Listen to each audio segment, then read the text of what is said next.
Olá, está no ar o JR Entrevista desta semana e hoje a gente recebe o ministro da Previdência Social, Volney Queiroz, que completa 2 meses à frente da pasta daqui a pouquinho, né, ministro? Cerca de 45 dias. Seja muito bem-vindo ao JR Entrevista. É um prazer estar aqui com você, aproveitando essa enorme audiência, uma alegria poder conversar sobre os assuntos de utilidade pública aqui de interesse do Brasil. Com certeza, ministro, o prazer é todo nosso em recebê-lo. E eu já começo falando sobre o momento, em que o senhor assumiu a pasta da Previdência. Assumir a Previdência já é muito desafiador. Imagino que o momento em que a gente acompanhou todo o escândalo em torno das fraudes do INSS deve ter sido ainda mais desafiador para o senhor. Ontem foi lido na sessão do Congresso Nacional o requerimento para abertura de uma CPMI do INSS, o que indica novos capítulos, uma nova investigação em torno desse assunto. Como o senhor avalia esse movimento por parte do Legislativo? Bem, eu acho que é legítimo, Nós temos a possibilidade de constituição de CPI ou CPMI em torno de qualquer assunto, desde que o Parlamento decida, como aconteceu ontem. Eu fui deputado por quase 24 anos, por 6 mandatos federal, então eu conheço bem o ambiente de Brasília, da Câmara e defendo esses instrumentos que são legítimos do Parlamento. Entretanto, eu tenho uma preocupação com o que isso vai ocasionar. Por quê? Eu explico do ponto de vista prático. Por mais competentes que sejam os parlamentares, senadores e deputados, eu acho que dificilmente algum deles vai conseguir um dado a mais fora das investigações que foram feitas pela Polícia Federal e pela CGU. Portanto, a investigação, digamos, que é uma comissão parlamentar de inquérito, é um inquérito feito pelo Parlamento. Esse inquérito se baseará em dados já coletados, portanto, não haverá novidades. O que pode haver é vazamento de dados, o que seria muito ruim, dados seletivos. Os deputados podem ter acesso à investigação. Hoje eu não tenho nenhum acesso à investigação da Polícia Federal, a imprensa não tem nenhum acesso. À medida que a CPI tiver acesso aos dados, qualquer um, deputado ou senador, pode vazar um dado daquele seletivamente. Então, isso é muito ruim. Como acontece, A gente acompanhou outras CPIs. Acontece muito. Acontece sempre. Depois, uma disputa de narrativas. Então, uma guerra de narrativas. Onde começou, com quem é o culpado. E isso não interessa à população. Então, em qualquer guerra, a primeira vítima é a verdade. Então, numa guerra de narrativas, ocasionalmente haverá mentiras, distorções dos fatos e uma disputa política antecipada de 2026 para agora. Então, nenhum desses fatores eu acho que contribui com o momento que nós estamos vivendo. E me preocupa também o fato de que isso poderia atrasar o ressarcimento. Dependendo dos resultados que a CPI encontrar e do que ela pedir, isso pode atrasar o processo de ressarcimento, que é a coisa que o governo está absolutamente comprometido em fazer de forma ágil. Então, voltando agora para o aspecto geral, e você me iniciou perguntando isso, o quão desafiador é essa chegada do Ministério ao Ministério nesse momento, eu digo uma expressão lá de Pernambuco, Porque ser bom no bom, todo mundo é. Tem que ser bom no ruim. Então eu quero ser bom no ruim, que é o bom na crise, superar a crise, olhar para frente e mostrar uma nova previdência. Então, para isso, a gente tem que primeiro sanear esse momento. E esse foi uma recomendação, a ordem do presidente Lula quando me convidou para ser ministro. E ele me determinou que nós fôssemos às últimas consequências em busca dos culpados. Ele me determinou que nós não deixássemos nenhum aposentado para trás, ninguém vai ficar no prejuízo, e que a gente cuidasse dos aposentados. Olha, cuide dos aposentados para que nenhum deles fique no prejuízo. Então esse foi o recado inicial. E é com ele que nós iniciamos o trabalho, para depois vamos chegar no momento da gestão. Essa comissão parlamentar de inquérito, ainda falando um pouquinho mais sobre a CPMI, que é um fato recente, ela representa um custo político para o governo Lula, para além do escândalo? Olha, eu acho que nenhuma CPI é boa para o governo do momento, porque ela causa uma pauta negativa, na maioria das vezes. Mas nesse caso específico, eu acho que vai ser uma virada de chave. Porque o que nós temos que ter claro é que era um processo de fraudes nos descontos associativos que iniciou ali em meados de 2018, foi quando houve as primeiras denúncias e tal, isoladas e tal, mas já havia denúncias, associações que foram descredenciadas ali em 2018 e 2019. E isso se arrastou durante anos. E no nosso governo, no governo do presidente Lula, foi identificada a fraude, foi exposta a fraude através da operação sem desconto. Pessoas foram presas, outros foram afastados, foram suspensos todos os descontos de todas as associações, começaram as investigações e vai haver o ressarcimento. Então, isso tudo no nosso governo. Então, no primeiro momento, havia essa percepção. Foi um escândalo que aconteceu no governo Lula. Mas depois que fomos encontrando os fatos e fomos aprofundando e recebendo informações, nós fomos ver que isso começou lá atrás. E essas associações, que são as principais fraudadoras, que são as que foram criadas, constituídas para fraudar, que não tem nenhuma prestação de serviço, que não tem sede, que não tem patrimônio, que não tem sócios, são pessoas laranjas, elas foram constituídas ali entre 2019 e 2022. Então, foi ali que a porta foi arrombada, foi ali que o ladrão entrou na casa. E isso depois se transformou numa escala muito maior em 2023 e 2024, até que agora. O boom foi em 2022 ali, né? A entrada foi em 2022, então foi quando o ladrão entrou na casa. Entendi, perfeito. Ainda em relação à CPMI, antes de nós seguirmos para o próximo assunto, ainda em torno, né, dessas fraudes do INSS, na sua avaliação, até considerando a sua resposta anterior, o governo não teve força para frear a abertura de uma CPI em torno desse assunto? É uma decisão do parlamento. Quando o parlamento se inclina a isso, eu acho que o governo também tem um limite. O governo justificou, eu acho que os argumentos que o governo usou são esses que eu estou usando, que são reais, de que se transformará num palco de disputa política, de que isso pode atrasar o ressarcimento. Se esses argumentos não foram suficientes para convencer os deputados e senadores, o governo também respeita a decisão do parlamento, que teve muitos membros da base governista que assinaram a CPMI e o governo não pediu para retirar a assinatura. Então, talvez seja muito bom, agora que está instalada, que está dado o fato, que agora a gente aprofunde essas investigações para buscar as reais raízes do problema. Que nós já sabemos quando terminou, que foram suspensos, que nós vamos agora buscar o ressarcimento e devolver aos aposentados. Mas será muito bom também repassar quando foi que tudo começou, quem são os culpados lá atrás, e aí a gente passa limpo para a sociedade. Agora eu já quero que a gente fale um pouco mais sobre esse processo de ressarcimento desses beneficiários que foram lesados, até porque quem está em casa tem muita gente aí que está envolvido nisso, né? Foi lesado de alguma forma e deve estar querendo saber. Ministro, o senhor tem um calendário desse ressarcimento, tem dados para poder trazer para a gente? Tem. Primeiro eu quero fazer um resumo de tudo, né? Quando nós identificamos, através da operação sem desconto, o tamanho do problema, nós levantamos primeiro a informação de que 27 milhões de beneficiários, eles não foram descontados nunca por ninguém, por nenhuma associação. Então, o governo se preocupou em enviar um comunicado tranquilizando essas 27 milhões de pessoas. Olha, você não teve nenhum desconto, porque no começo todo mundo ficou achando que tinha sido descontado, como é que sabia, quanto foi, será que eu também fui lesado? Então, o governo tranquilizou essas 27 milhões de pessoas. Você não teve nenhum desconto. E 9 milhões de aposentados e pensionistas foram descontados em algum momento de algum valor. Então, o governo mandou também um aviso para esses 9 milhões, comunicando que ele foi descontado de alguma associação.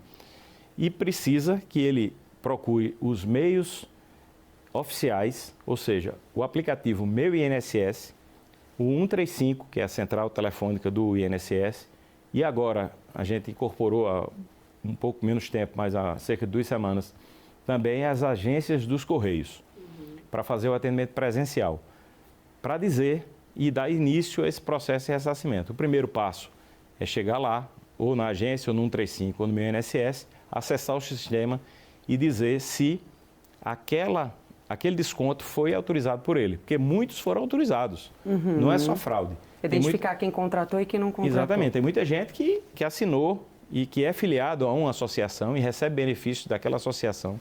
Então ele vai ter que dizer, eu autorizei ou eu não autorizei. Quando ele diz que não autorizou, essa informação vai para às associações, para aquela associação específica, e ela precisa fornecer a assinatura, o cadastro e os documentos de que aquela pessoa efetivamente autorizou aquela filiação.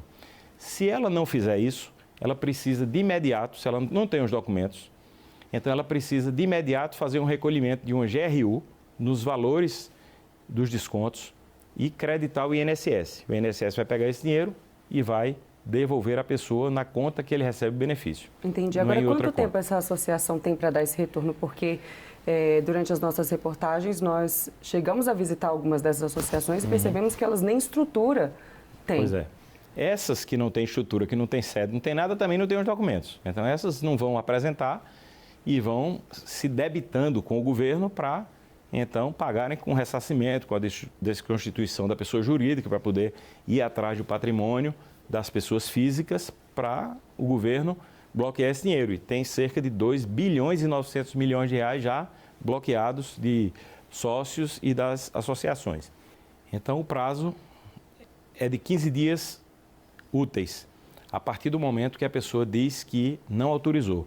Então, a associação tem 15 dias para responder. Essas respostas já começaram a chegar. Então, as pessoas que responderam que não autorizaram, elas já podem procurar novamente no 135, no meu INSS ou nas agências dos Correios, que já tem essa informação lá da associação, apresentando os documentos. E aí precisa agora ela dizer se ela reconhece essa assinatura e esse documento para então ter um próximo passo. O governo fez isso de forma rápida. Nós constituímos esse aplicativo, nós fizemos essa parceria com os Correios, que foi excelente. A gente acho que já vai atendendo cerca de 1 milhão de pessoas presencialmente. Então foi muito bom, os funcionários dos Correios são treinados para fazer esse atendimento carinhoso, acolhedor com um aposentado ou com um pensionista, homem ou mulher. Mas tem que ter esse passo a passo, porque o governo não pode simplesmente devolver o dinheiro sem cumprir um passo, porque tem toda uma legislação e todo um ambiente jurídico que precisa ser resguardado para que o governo possa ressarcir. E tem muitas pessoas que também não são acostumadas também com esse ambiente digital. Eu acho que é importante a gente esclarecer, então, a pessoa notifica, informa que ela teve esse débito, né, através dos canais ou pelos Correios, e depois ela tem que novamente acionar. É isso? Então, aciona a primeira vez, tem todo esse trâmite, depois ela aciona novamente para poder pedir o ressarcimento, é isso? Na verdade, quando ela responde a primeira vez, ela está dando início a esse processo de ressarcimento. Uhum. Mas esse processo tem esse passo a passo que ela precisa voltar lá, ou no aplicativo, ou no 135, ou presencialmente, para checar os dados que foram apresentados pela associação. Ou não foram apresentados. Ou não foram apresentados. Se não for apresentada, ela já vai saber que ela está acreditada daquele valor para que haja o ressarcimento mais adiante. Que vamos chegar nesse momento do ressarcimento. E aquelas pessoas que receberam alguma resposta de documentos, ela vai ter que reconhecer. Não, essa assinatura é minha, foi eu que autorizei, não estava lembrado. Ou então, não, eu não sabia bem que era para isso, mas agora me lembrei. Enfim, o que é que nós do governo queremos? Nós queremos separar o joio do trigo. Nós sabemos que existem associações que efetivamente têm funcionários, têm serviço prestado, que funcionam há décadas, e nós sabemos que tem as fraudulentas que não têm nenhum serviço, que não têm sede nem nada.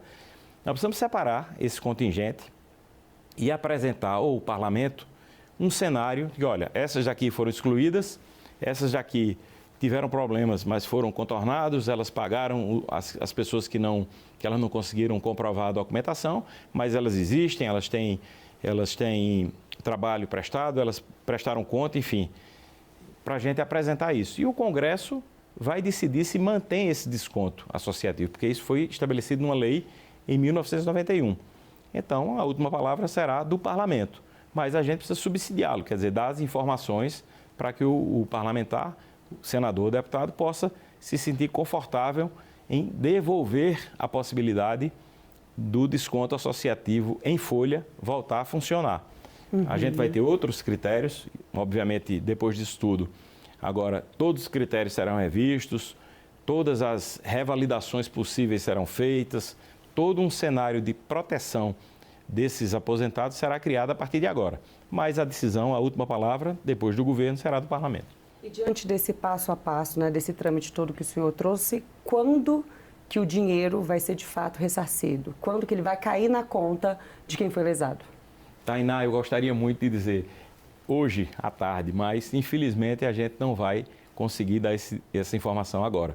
O que eu posso lhe dizer, e a você que está em casa nos assistindo, é que o governo tem um interesse.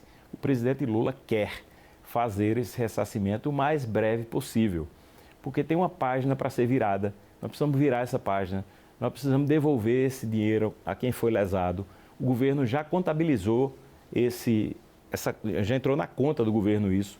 O governo vai se antecipar, devolver a quem merece e depois o governo vai buscar judicialmente os recursos, os patrimônios, o dinheiro necessário para se ressarcir, ou ressarcir a si próprio. Porque são disputas judiciais, você sabe bem disso, isso demora e o aposentado não pode esperar. Então o governo vai sacar do tesouro e vai pagar quem precisa, quem foi lesado, que faz muita diferença, R$1.000, R$2.000, R$3.000. Alguns podem receber esse valor, outros menos, porque como os descontos foram a maior parte em 23 e 24, o período é menor. Mas teve alguém que foi 5 anos, então vai receber um pouco mais de dinheiro. Então o governo precisa pagar essas pessoas. Com e depois certeza. o governo busca o ressarcimento para si próprio. Com certeza, esse dinheiro faz a diferença na sim. vida de muitas famílias. Faz sim. Ministro, a gente consegue fazer um compromisso aqui, daqui a um mês, daqui a 2 meses, esse ressarcimento vai começar a acontecer? Ou ainda é um prazo que não dá para a gente bancar? Olha, eu tenho reuniões permanentes. Eu gostaria de dizer que o governo tem uma preocupação muito maior do que aparenta. A gente tem se reunido sempre com muitos ministros, ministro da AGU, da CGU, ministro Rui Costa, a ministra Miriam Belchior, ministros que estão envolvidos diretamente e indiretamente, a Fazenda, que é de onde vem o dinheiro, sobre esse assunto. E essas reuniões, às vezes, não saem na imprensa, o que não significa que o governo não está comprometido com isso, fortemente com isso. O presidente Lula nos cobra. Sempre que me encontra, sempre que faz contato comigo, pergunta como é que está a Previdência, como é que está o ressarcimento, as coisas estão andando, você está cuidando. Então, há uma preocupação direta do presidente com isso. Então, eu posso garantir a você que eu, muito em breve, quero dar essa notícia. Começou o ressarcimento e, mais ainda, eu quero dar essa notícia ao povo brasileiro e dizer assim, hoje fizemos o pagamento do último aposentado. Agora, todos foram ressarcidos, todos receberam os descontos indevidos de volta. Esse é um compromisso que eu tenho com a minha função de ministro de Estado, com o presidente da República e com a sociedade brasileira e com os aposentados em última instância. Então, por enquanto, a gente ainda não consegue dar esse prazo. Não, mas eu quero que tudo isso esteja concluído até 31 de dezembro. Nós estamos dando isso como prazo limite. Concluído, inclusive, todo mundo ressarcido. Todo mundo ressarcido. Porque tem uma coisa aí, desses 9 milhões de pessoas que receberam desconto, cerca de 3 milhões e 300 já se comunicaram. Mas nós temos, então, um contingente aí de 5 milhões e 700 mil pessoas que não fizeram nenhum contato. Então, você tem uma associação que ela já apresentou todos os documentos dos 1.000 sócios dela, uma pequenininha lá que tem. Então, ela quer voltar a receber os descontos. Ela apresentou os documentos, ela funciona, ela é legal, ela foi auditada, está tudo bem.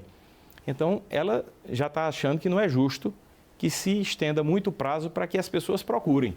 No entanto, o governo não pode apressar esse prazo, porque tem muita gente, comunidades ribeirinhas, quilombolas, indígenas, pessoas que moram em lugares que não têm internet, de difícil acesso, que não estão assistindo o nosso programa agora para receber essas informações. Essas pessoas é uma camada da sociedade que não está vivendo online. Então, nós temos que ter um pouco de paciência para que elas possam saber que aconteceu essa fraude, que talvez elas tenham sido descontadas, que elas possam startar esse processo. Inclusive, o presidente Lula chegou a dizer em um momento que não teria prazo, mas o senhor reavaliou que talvez seja o ideal estabelecer um prazo para que as pessoas possam notificar, é isso? Você entendeu qual é a sutileza que tem nisso? O presidente Lula está preocupado em não deixar ninguém para trás. Então, ele diz que não é para ter prazo. A qualquer momento, a pessoa pode buscar. Mas, ao mesmo tempo, isso vai causando uma demora que não é boa para quem já está prestando conta, quem já começou a fazer esse processo. Então, a gente vai ter que encontrar uma mediação e vai ter que buscar essas pessoas. E talvez, no final, a gente faça até uma busca ativa pelos nomes e vá em busca dessas pessoas. Nós temos o Previbarco, por exemplo. Vários Previbarcos, são barcos da Previdência Social. Então, em algum momento, esses Previbarcos vão sair para as comunidades ribeirinhas buscando as pessoas pelo nome. A gente não começou essa parte ainda para não haver fraudes de pessoas com colocarem uma jaqueta do INSS, chegarem na casa das pessoas e ter outro problema. Então, nós vamos ter um cuidado especial com isso. A Previdência tem o Previmóvel, que são os carros da Previdência Social, que nós podemos também usar as vans para fazer essa busca ativa em última instância. Mas, por enquanto, nós precisamos de você, da imprensa, da grande audiência que vocês têm, para a gente fazer com que as pessoas procurem os canais oficiais. E aqui eu queria dar um recado aqui que é de utilidade pública. O INSS, ele não telefona para ninguém. O INSS não manda WhatsApp. Então, só entre em contato se for através do 135, através do aplicativo Meu INSS ou diretamente das agências dos Correios, que tem lá funcionários treinados para dar as informações. Ministro, antes de nós chamarmos o intervalo, eu queria que a gente encerrasse, né, esse momento de prestação de serviço para quem está acompanhando a gente, falando um pouco sobre as filas. As filas já estão ali com mais de 45 dias, se eu não me engano, nas agências do INSS. Qual que é a orientação para a população? E o que tem sido feito na pasta para poder zerar ou diminuir essas filas? Olha, eu assisti um compromisso do presidente da República de zerar a fila do INSS enquanto eu era deputado, eu era líder durante a posse dele como presidente. Então, eu estava no plenário assistindo. Naquele momento, jamais imaginaria que um tempo depois eu seria o ministro dessa pasta, quando ele se comprometeu diante do parlamento em zerar essas filas. Então, esse é um compromisso do presidente, é um compromisso meu.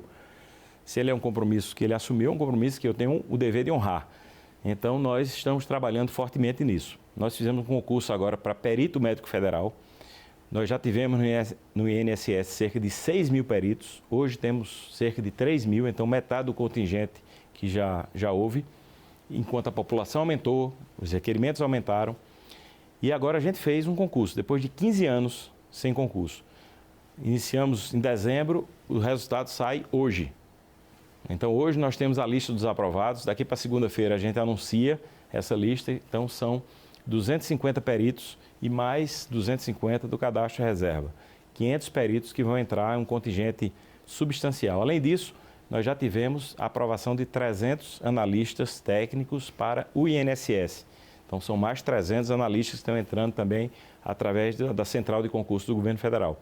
E a gente está fazendo um novo planejamento. O presidente Gilberto Valler, que assumiu recentemente, tenho reuniões periódicas com ele. Ontem tive reunião com ele. Vamos fazer uma reunião na semana que vem de supervisão de como é que está o trabalho no Ministério. E ele tem que fazer um trabalho de ajuste, baseado no tudo que aconteceu de fraudes, mas também tem que pensar isso para frente. Então, ele tem que pensar como resolver a fila, como fazer os processos de forma mais ágil, e nós estamos trabalhando juntos nisso para, muito em breve, a gente poder ir reduzindo esse tempo de espera. Para deixar mais claro aqui, sem querer me alongar, são cerca de mais de 1 milhão de pedidos, requerimentos novos por mês que chegam no Ministério da Previdência Social. Então, se fosse um balcão, seriam novos 1 milhão de pedidos a cada mês. Então, você pode pensar, então essa fila nunca acaba, porque a cada mês chegam 1 milhão de pedidos. Então, você não pode medir pelo número de pedidos.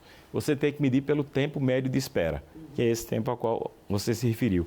O tempo que se considerou razoável são 45 dias. Abaixo de 45 dias, você tem um prazo, digamos assim, tolerável. O ideal era que fosse imediato, chegasse e recebesse a resposta. Como isso não é possível ainda, quanto menos de 45 dias nós tivermos, mais próximo do ideal será. Então, hoje nós estamos acima dos 45 dias de média. E o nosso desafio vai ser reduzir esse tempo de espera para o mínimo possível, e nós estamos comprometidos com essa meta. Ministro, a gente vai para um rápido intervalo, mas é bem rapidinho. Já já a gente retoma a nossa conversa com o ministro da Previdência, Volney Queiroz. Não saia daí. Estamos de volta com o JR Entrevista, continuando aqui a nossa entrevista com o ministro da Previdência Social, Volney Queiroz. Ministro, gostaria de retomar um pouco quando o senhor entrou ali na pasta. O senhor já era o número 2, na época do ex-ministro da Previdência, Carlos Lupe, e assumiu a pasta em um momento, né, que a gente já comentou, muito desafiador. Estava lá quando tudo veio à tona. Como convencer a população de que a sua gestão é diferente? Olha, esse é o desafio que o presidente Lula nos colocou, a gente fazer uma reconstrução da Previdência Social. Obviamente que isso sem fazer nenhum juízo de valor com relação ao ministro Carlos Lupe, de quem eu fui secretário executivo, mas é necessário que a gente retome, depois de tudo isso, a credibilidade no sistema previdenciário brasileiro. A Previdência Social do Brasil ela tem 102 anos, então é uma instituição centenária que tem um valor inestimável para o Brasil. Se nós fôssemos um país, nós seríamos o quarto país das Américas. Então, são cerca de 99 milhões de pessoas que estão envolvidas nesse grande guarda-chuva que é o sistema previdenciário brasileiro. Nós temos cerca de R$ 1 trilhão que são pagos anualmente ao povo brasileiro. São cerca de 77 bilhões de reais por mês. 65% dos municípios brasileiros têm a Previdência Social como maior entrada de recursos. E nos outros 35, nós somos o segundo maior, perdendo apenas para o FPM, que é o Fundo de Participação dos Municípios. Então, eu costumo dizer que com esse rendimento médio, com esse pagamento médio de benefício de R$ 1.800, que é o valor médio dos benefícios recebidos do INSS, ninguém guarda R$ 1.800, porque não tem como fazer poupança desse dinheiro. Então, esse dinheiro é todo injetado na economia. A pessoa vai no mercadinho, vai na farmácia, vai no açougue. Então, a pessoa gira essa microeconomia dos bairros, das pequenas cidades, e isso dá essa vivacidade para a economia brasileira. Portanto, nós temos um patrimônio a zelar.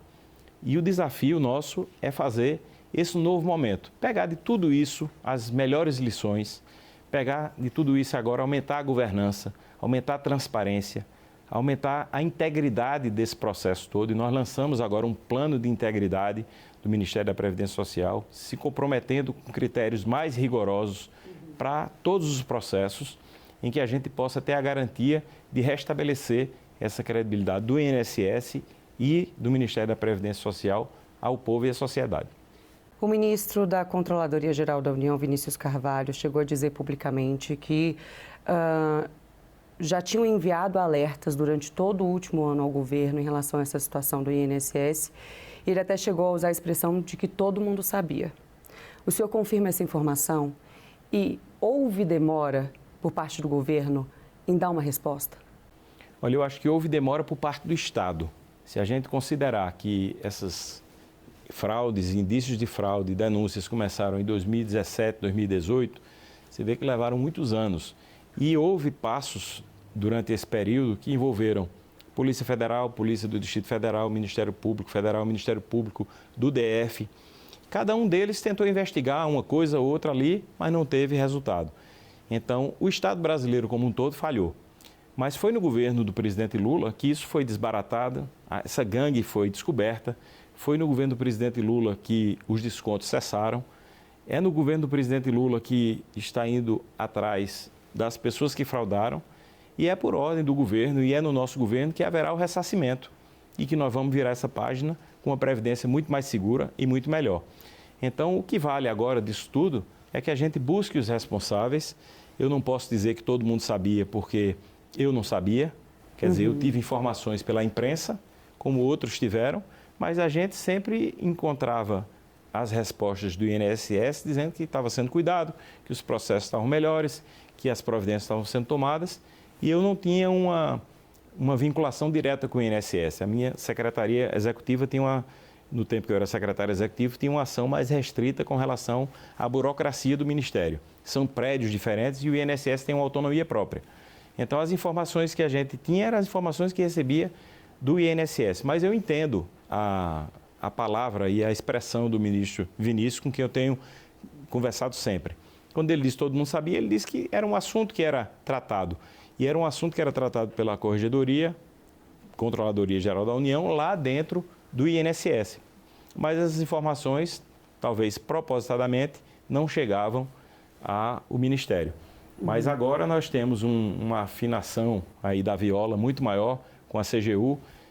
O ministro Vinícius Carvalho fez questão de participar lá da entrega do nosso plano de integridade. Ele foi lá, participou e eu disse que eu quero que o nosso ministério seja um exemplo na implantação desse plano de integridade, que isso é uma determinação da CGU, através de uma portaria para que todos os ministérios tenham esse plano. Então, o nosso estava estudando desde 2024, concluiu o estudo, agora a gente apresentou o plano, publicou oficialmente e agora todos nós vamos cobrar a implantação no nosso Ministério de forma exemplar. E assim a gente espera, com essas e outras ações, reconstituir esse momento de credibilidade para que o segurado do INSS e a sociedade como um todo olhem para o sistema e percebam que é um sistema seguro, é um sistema transparente, é um sistema íntegro, que tem governança e que a gente possa, a partir daí, pensar nos passos seguintes. A modernização das agências, um melhor atendimento, um melhor acolhimento das pessoas. Eu, por exemplo, posso destacar aqui que durante esse processo nós descobrimos que tem muita gente que usava o Meu INSS, o aplicativo, ou usava o 135, mas na verdade queria ser atendido presencialmente. Quando a gente abriu os correios, o número foi muito maior do que a gente esperava. Então, tem gente que quer ser atendido presencialmente, que quer pegar uma fila para conversar com a pessoa ali, uma fila pequena, lógico, para conversar com a pessoa que está na frente, está atrás, para se inteirar da vida. Então, normalmente são pessoas solitárias, são pessoas que usam esse espaço como um espaço de interação social. Então, é preciso que a gente reorganize as agências do INSS para que a gente possa ter esse tratamento acolhedor, esse tratamento atencioso com quem dedicou a vida ao trabalho e agora está na posição de aposentado ou pensionista que precisa do acolhimento do Estado, e isso vai se fazer presencialmente também. Ministro, como o governo pretende conseguir virar essa página e reconquistar a confiança do beneficiário no INSS? Bem, primeiro, demonstrando isso, que os culpados serão punidos, que nós vamos buscar os recursos da fraude no patrimônio das associações, das pessoas físicas que fraudaram e que a gente vai mobilizar os recursos e devolver ao aposentado. Então, ele vai ter certeza que foi o nosso governo que estancou essa fraude, que divulgou essa fraude, que era, se não fosse as ações do governo, elas jamais seriam públicas. Elas poderiam ser pontuais, como eram antes. Mas foi o nosso governo que deu publicidade, deflagrou a ação, prendeu pessoas, afastou outras, fez a investigação. E agora a gente tem tudo isso de forma transparente. Então, a transparência vai ser um ponto fundamental para a gente retomar essa credibilidade e virar essa página por parte do governo, que é o que todos nós queremos. O senhor comentou anteriormente, mas só para a gente retomar, são quantos novos peritos? São 250 peritos aprovados e mais 250 do cadastro reserva. Então, de uma vez só, nós vamos contar com 500 novos peritos. Que começam a atuar a partir de quando? A partir, a lista dos aprovados será publicada hoje, diário oficial segunda-feira, e mais um tempo de treinamento. Eu acho que no finalzinho de julho, comecinho de agosto, eles já estarão nas agências fazendo perícia médica. A gente já está caminhando aqui... São todos médicos, viu? São 500 peritos médicos federais. A gente já está caminhando aqui para o finzinho da nossa conversa, que pena, ministro. passou rápido. Sim, mas eu gostaria que o senhor trouxesse para a gente uma avaliação sobre o impacto, já indo um pouco para a questão política, qual que é o impacto na sua avaliação desse escândalo do INSS no governo Lula, já mirando uma tentativa de reeleição em 2026?